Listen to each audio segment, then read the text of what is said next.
اپنے سلسلے فیضان اہل بیت میں حضرت عمر فاروق اعظم رضی اللہ تعالیٰ عنہ کا ذکر خیر کرتے ہیں۔ کون مدنی منا ان کے فضائل بتائے گا؟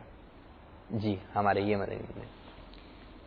پیارے آقا مدینے والے مصطفیٰ صلی اللہ تعالی علیہ وآلہ وسلم کے خلیفہ دوم امیر المؤمنین حضرت عمر بن خطاب رضی اللہ تعالی عنہ کی سیرت کے احوال سماعت کریں گے۔ آپ کی وہ ہستی ہے کہ آپ کے آغوش اسلام میں آتے ہی تاریخ اسلام کا ایک نیا دور شروع ہوا۔ اس وقت تقریباً 39 سے 40 افراد مسلمان ہو چکے تھے اور عرب کے مشہور بہادر حضرت امیر حمزہ رضی اللہ تعالی عنہ نے بھی اسلام قبول کر لیا تھا، مگر پھر بھی مسلمان اپنے فرائض اعلانیہ ادا نہیں کر سکتے تھے، اور جب حضرت عمر رضی اللہ تعالی عنہ مسلمان ہوئے تو اپنے اسلام کا برملا اعلان کیا، صحابہ کرام کو لے کر کعبہ معظمہ میں نماز ادا کی۔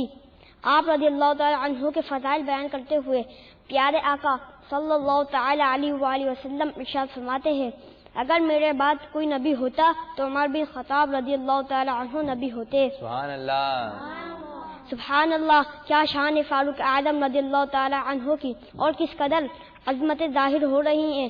جہاں اس حدیث میں فاروق اعظم رضی اللہ تعالی عنہ کی شان بیان فرمائی گئی، وہاں ختم نبوت کی واضح دلیل بھی موجود ہے، چونکہ سرکار صلی اللہ تعالی علیہ وآلہ وسلم پر نبوت کا سلسلہ ختم ہو گیا۔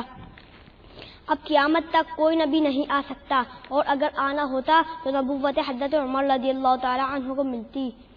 ایک اور حدیث کا مفہوم ہے، اللہ تعالیٰ نے حق کو حضرت عمر رضی اللہ تعالی عنہ کی زبان پر رکھ دیا ہے، یعنی وہ جب بھی جو کچھ بھی بولتے ہمیشہ حق ہی بولتے، اور ان کی زبان صداقت نشان پر کبھی باطل کا گزر ہی نہیں ہو سکتا۔ سبحان اللہ۔ ایک اور مقام پر پیارے پیارے آقا مدینے والے مصطفیٰ صلی اللہ تعالی علیہ وآلہ وسلم نے حضرت عائشہ رضی اللہ تعالی عنہا کی دریافت کرنے پر ارشاد فرمایا، آسمان کے ستاروں کے برابر حضرت عمر رضی اللہ تعالی عنہ کی نیکیاں ہیں۔ سبحان اللہ۔ دیکھا آپ نے نگاہ مصطفیٰ صلی اللہ تعالی علیہ وآلہ وسلم کہاں تک ہے، آسمان کے ستاروں کی تعداد بھی جانتے ہیں، اور حضرت عمر رضی اللہ تعالی عنہ کی زندگی بھر کی نیکیاں بھی آپ کی نگاہ کے سامنے ہے۔ اللہ عز و جل آپ کے درجات بلند فرمائے اور ہمیں آپ کی محبت کاملہ عطا فرمائے، آمین بجاہ نبی امین صلی اللہ تعالی علیہ وسلم۔ سبحان اللہ، سبحان اللہ۔ فیضان عمر فاروق اعظم، فیضان عمر فاروق اعظم، فیضان فاروق اعظم، انشاءاللہ عز و جل۔